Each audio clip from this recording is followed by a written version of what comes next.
মনের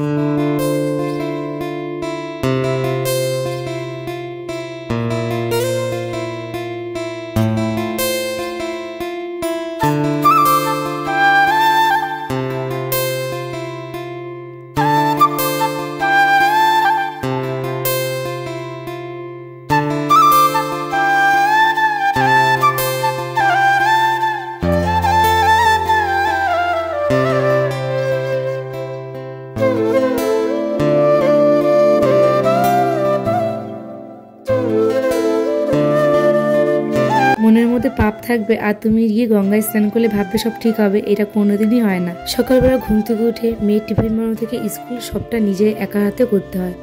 রাধে রাধে বন্ধুরা, তোমরা সবাই কেমন আছো? আশা করি তোমরা সবাই খুব ভালো আছো, আর আমরাও বাড়িতে সবাই ভীষণই ভালো আছি। সকাল সকাল ছাদ থেকে ব্লগটা স্টার্ট করেছি। আই হোপ তোমাদের ব্লগটি ভালো লাগবে, পুরো ভিডিও সাথে থাকার অনুরোধ রইল।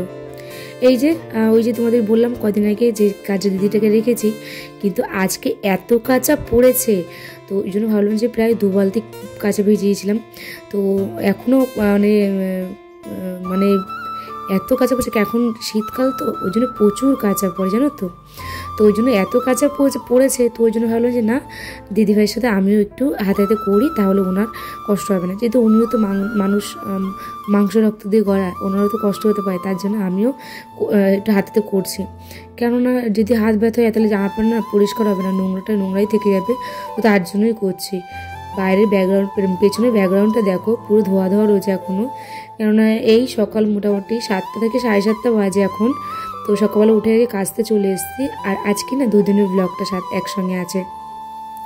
দুদিনে অবশ্যই তোমাদের সাথে ভিডিও শেয়ার করিনি আমি কোনো রকম, এটা নিজের গাফিলতির জন্যই।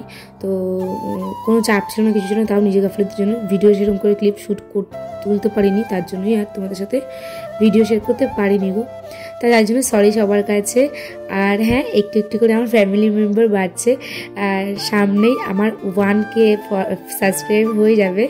তো অনেক অনেক থ্যাংক ইউ তোমাদেরকে, যে তোমরা আমাকে এতটা ভালোবাসা দিচ্ছ। মাঝে মাঝে আমি গাফিলতি করি, তারপরও তোমরা যে আমাকে এতটা ভালোবাসা দিচ্ছ, তার জন্য অনেক অনেক তোমাদেরকে থ্যাংক ইউ। আর ওই যে তোমাদের বললাম দুদিনের ভিডিও একসঙ্গে ছাড়ছি। তো আগের দিনকে তো দেখালাম যে কাচাকুচি করেছি, আর সেই জামা প্যান্টগুলি তো শোকায়নি, তো সেই জামা প্যান্টগুলি আবার এই যে মেলতে চলে এসেছি সকালবেলা ছাদে। জামা প্যান্টগুলি মেলে এখন যাব নিচে, প্রচুর কাজ আছে ঘরের তো কাজের শেষ নেই। সংসার মানেই সারাদিন কাজ। যদি তুমি মনে করো ঘর দুয়ার টিপটাপ রাখতে গেলে তোমাকে সারাদিন সংসারের পিছনে খাটতে হবে, তাহলে তোমার একটা সংসার একটা সুন্দর গোছানো দেখতে পাবে তুমি।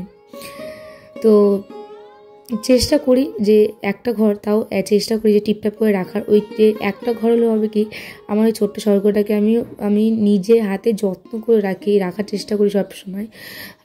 তো ওই জন্য হচ্ছে সব না খাটলে কোনো কিছুর ফল পাওয়া যায় না, এটা ঠিক। যেরকম আমার ইউটিউব চ্যানেল, তারপরে তো একা হাতে মেয়েকে সামলানো, মেয়ের স্কুল পড়া, বাড়িতে রান্না বান্না, সংসারের কাজ, তারপরে আমার এই যে ইউটিউব চ্যানেলের কাজ, এটা মানে গোটাটাই আমার করতে হয়। কারণ আমার হাজব্যান্ড যেই প্রফেশনে ও রয়েছে, ও একদমই সংসারে সময় দিতে পারে না। তবুও অনেক সময় এদিকে বাড়িতে আসে, কাজ থেকে আসার পরও আমাকে অনেকটা হেল্প করে দেয়, মানে শুধু রান্নার দিকটায় অনেক সময় করে, তোমরা অনেক ভিডিওতে দেখেছো।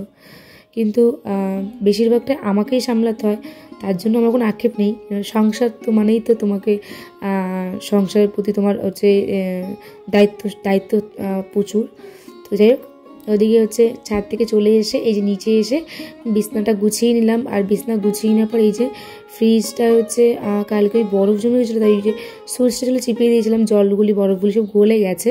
তারপর হচ্ছে মানে ফ্রিজে হচ্ছে মাছ ছিল অনেক দিনকার, মাছ না সরি, একটা রুই মাছের মাথা ছিল অনেক দিনকার। তো সেইটা ফেলে ফ্রিজটা পরিষ্কার করে নিলাম। করার পর এই যে ঘর দুয়ার মুছে টুছে চলে আসলাম। তো মেয়ের তো আজকে ছুটি আছে, আর মেয়ে খিদে মানে খাবে বায়না করছে। তো কী খাবে জানো, দুদিন আগে দেখলে ওর পেটটা খারাপ গেছে, পায়খানা বমি হয়েছিল ওর। তারপরে হচ্ছে আজ 2-3 দিন হয়ে গেছে, তো কালকের থেকে অনেক ভালো আছে, পরশু দিন থেকে ভালো আছে। তো ওই জন্য হচ্ছে আজকে অনেক জোর করছে যে মা আমি বাটার দিয়ে পাউরুটি সেঁকে খাবো। তো ওই জন্য দোকান থেকে ব্রেডটা এনে একটু ঘরে তো বাটার থাকে প্রায় সবসময়, তো ওই জন্য বাটারটাকে দিয়ে ওকে বাটারটা দিয়ে ব্রেডটা সেঁকে দিলাম। তারপরে ঘর দুয়ারটা পরিষ্কার টরিষ্কার করে স্নান টান সেরে রান্নাঘরে চলে এসেছি। আর ওই যে সিরামিকের একটা ছোট্ট কৌটো ছিল, বয়াম ছিল আমার ঘরে, একটা না 4টে কিনেছিলাম, তোমাদের সাথে শেয়ারও করেছি ব্লগে আমি। তো একটা না ঢাকনাটা ভেঙে গেছে, তার জন্য ওটা কী করবো, ওটা ওই জন্য যে মানি প্ল্যান্ট একটা লাগিয়ে দিলাম, কেটে কেটে লাগিয়ে দিয়েছি, দেখতে ভালো লাগে জানো তো। তারপরে চলে আসলাম রান্নাঘরে। আর রান্নাঘরে এসে এই যে রান্নার আয়োজন, কি খাবো, পেট মানেই তো জ্বালা, পেটটা ভগবান না দিলে মানে এত জ্বালা থাকতো না, কিন্তু ভগবান দিয়ে দিয়েছে পেটটা, এটা তো জ্বালা আছে। তো সেই জন্য এই যে রান্নাঘরে চলে আসলাম। তো ওদিকে হচ্ছে কালকে রাত্রে না মটর ডাল ভিজিয়ে রেখেছিলাম জানো তো। তো আমার হাজব্যান্ড আজকে বাড়িতেও আসবে, এটা মানে পরশুদিনকে মাসে এসেছিলো যে লাউ আর হচ্ছে দিয়ে গেছিলো, পরশুদিনকে আগের দিনকে দিয়ে গেছিলো লাউ আর লাউ শাক। তো ওই জন্য হচ্ছে আমার শাশুড়ি মা দেখতাম কি মটর ডালের বড়া দিয়ে লাউ শাক রান্না করতো, মটর ডালের বড়াটা ভেজে তারপর লাউ শাক রান্না মানে একদম শেষে বড়াটা দিয়ে দিত। তো ওই জন্যই মাকে বললাম যে মা তুমি এটা খাবে, তো মা বললো হ্যাঁ করো, খাবো। তো ওই জন্য হচ্ছে এই যে মার বড়াটা এখন ভাজছি, আর আমাদেরটার মধ্যে একটু লঙ্কাটা বেটে দেবো। আর মা বললো যখন বড়া ভাজবে 2টো বড়া শুকনো তুলে রাখো, আমি খাবো। তো ওই জন্য গরম গরম মাকে একটু ভেজে দেবো। আর এখন এটা ওই লাউ শাকের জন্য। আর লাউ শাকটা কী বলো তো, এই যে যেরকমভাবে করছে এটা এরকমভাবে সবাই খেতে পারবে, শুধু লঙ্কা দেবো না, লঙ্কাটা না দিলে শাশুড়িমা খেতে পাবে, লঙ্কাটা দেবো না, তো ওই জন্য লঙ্কাটা অ্যাভয়েড করবো। আর এদিকে দেখো বড়াটা একবার ভাজা হয়ে গেছে, এই কটাই দেবো, অল্প একটু রান্না করবো লাউ শাক, কারণ এক গাদা রান্না করলে টেস্ট আসে না। আর শাক ঠাক আমি খুব একটা এই যে এরকমভাবে রান্না খুব একটা করি না, দেখো না তোমরা, এই ঘ্যাট চচ্চড়ি অত আমি খুব একটা রান্না করি না। তো ওই জন্য আজকে অল্প করে করছি, মানে যেন আমাদের একবেলা খাওয়ার পর জন্য বেশি একটা না থাকে তার জন্য। তারপর দিয়ে দিলাম এই যে 5 ফোড়ন, আর 5 ফোড়ন দেওয়ার পর এই যে হচ্ছে লাউ শাকের মধ্যে একটু আলু দিতে বলেছে শাশুড়িমা, আর একটু বিনস দিতে বলেছিল। তো ওই জন্য আলুটাকে একটু ভেজে নিচ্ছি, একটু নুন দিয়ে আলুটাকে ভেজে নেবো, আর বিনসটা হচ্ছে শাকের সাথেই দিয়ে দেবো। এর ওই সাইডে আমি ভাতটাও বসিয়ে নিলাম একেবারে, আর হচ্ছে এদিকে হচ্ছে আলুটা ভাজতে বসিয়ে দিয়েছি। তো মানে হাজব্যান্ড ডিউটি যাবে আজকে না, আমার হাজব্যান্ড ওই যে কুম্ভ মেলা যেখানে প্রয়াগরাজ না কি বলে, সেখানে আমার হাজব্যান্ডের আজকে ডিউটি আছে। তো ওর জন্য ও 4টে সাড়ে 4টে নাগাদ বেরিয়ে যাবে। তো ওই জন্য হচ্ছে দেখছিলাম যে কয়েকটা আইটেম তো আজকে, তো ওই জন্য ভাবলাম যে না বাঁধাকপি রান্না করব। তো ওই জন্য হচ্ছে নিরামিষ বাঁধাকপি করবো। তো ভাবলাম যে কাজ করি, বাঁধাকপিটা হচ্ছে মার ঘরে সিদ্ধ বসিয়ে দেবো, নিরামিষটা চিংড়ি মাছ দিয়েই করবো। তো ওই জন্য ভাবলাম যে বাঁধাকপিটা মার ঘরে সিদ্ধ বসিয়ে দিই, ওইদিকে বাঁধাকপি সিদ্ধ বসিয়ে দিয়েছি। আর হচ্ছে এদিকে রান্নাঘরে এদিকে রান্না করছি আমি, যেন তাড়াতাড়ি রান্নাটা হয়ে যায়। তো ওইদিকে দেখো বাঁধাকপি যে আলুটা ভাজা হয়ে গেছে, তারপর টমেটোর মশলাটা দিয়ে দিলাম, দিয়ে দেওয়ার পর এই যে মশলাটা এখন ভালো করে কষিয়ে নেব।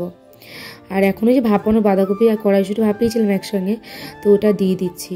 আর ওদিকে লাউ শাক করবো হচ্ছে বড়া দিয়ে, ওটা করব।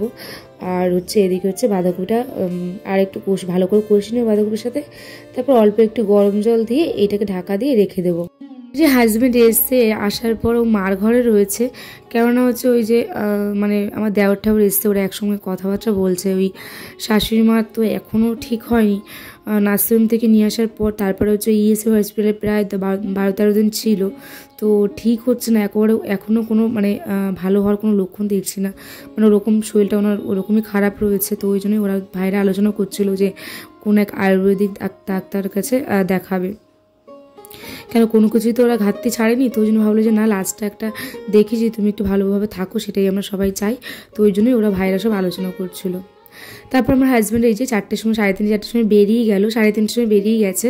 আর ওই যে বললাম জামা প্যান্ট প্রচুর কাঁচা হয়েছে, দেখো একটা চেয়ার পুরো ভর্তি। তো ওই জামা প্যান্টগুলো এখন হচ্ছে গুছিয়ে নিচ্ছি। হাজব্যান্ড বেরিয়ে গেল, ঠাকুর করে ভালোভাবে আসুক ডিউটিটা সেরে। ওখানে তো প্রচুর ভিড় হচ্ছে, প্রচুর লোকজন হচ্ছে। তো আমার না সত্যি বলতে একটা কথা কি, হয়তো অনেকে এই কথাটা খারাপ লাগতে পারে, কিন্তু আমার পার্সোনালি এই কথাটা মনে হয় যে তোমার যদি মন পরিষ্কার থাকে না, তাহলে সব ভালো। আর মনের মধ্যে তুমি যদি পাপ নিয়ে থাকো, তাহলে হচ্ছে যতই তুমি কুম্ভ মেলায় গিয়ে স্নান করো না কেন, সেই পাপ কোনোদিন ধোয় না। এটা ভগবানের ইতি আছে যে কোথাও কোনো গঙ্গায় তুমি স্নান করলে সেটা কোনোদিন হচ্ছে সেই পাপ কোনোদিন কাটে না। তাহলে না ওই মানে কি বলবো, সে তাহলে আর ওই যে উপরে যমদূত থাকতো না যে তোমার পাপ বিচার করবে। যাই হোক আমার ওটা খুব একটা, হ্যাঁ একটা ঠাকুরের স্নান করলাম ঠিক আছে, কিন্তু ওই পাপ ধোয়ার জন্য আমি যাচ্ছি বা যাবো, ওই জিনিসটা ঠিক আমার মনে হয় না এটা ভালো লাগে বা কিছু, বা ঠিক মানে ওটা হয় না। যাই হোক, তো এদিকে হচ্ছে দেখো হয়ে গেছে সন্ধে, আর হচ্ছে মনাকে হচ্ছে প্রতিদিনই চলে এসেছি সবাইকে নিয়ে গুড ইভিনিং। ওই মোটামুটি এখন 7:30 8টা বাজে। তো মেয়েকে এই যে একটু হচ্ছে খাইয়ে দিচ্ছি। তো এখানে হচ্ছে আমি আজকে আটা মেখেছিলাম মার জন্য রুটি করব, তার মধ্যে হচ্ছে মনা হচ্ছে একটু জ্ঞান করছিলো, তো ভাবলাম তাহলে কাজ করি, তো একটু আটার দিকে পরোটা করো, তো বললো হ্যাঁ আমার দাও। তো এদিকে দেখো পরোটাও খাওয়াচ্ছে, তো ওকে একটু জোর করলো মা একটুখানি সস দাও। তো আমি বললাম তোমার পেটটা দুদিনের খারাপ ছিল, দেবো না। তো বলে একটুখানি একবার দাও আমাকে, আমার খেতে ইচ্ছা হচ্ছে। তো ওই জন্য একটুখানি নিয়ে ওকে দিলাম। আর আজকে রান্না করেছি ওই দুপুরবেলা তরকারি রেখেছিল, ওটা দিয়েই মনে খেয়েছে। আর হচ্ছে খাওয়া দাওয়া সারার পর ওকে বই নিয়ে বসিয়েছি। এখন ওই মোটামুটি 8:30 বাজে। আর এই যে এক ঝুড়ি বাসন ছিল সেগুলি এখন একটু গুছিয়ে নিচ্ছি, কারণ সকালবেলা উঠে বাসন টাসন গুছাতে ভালো লাগে না।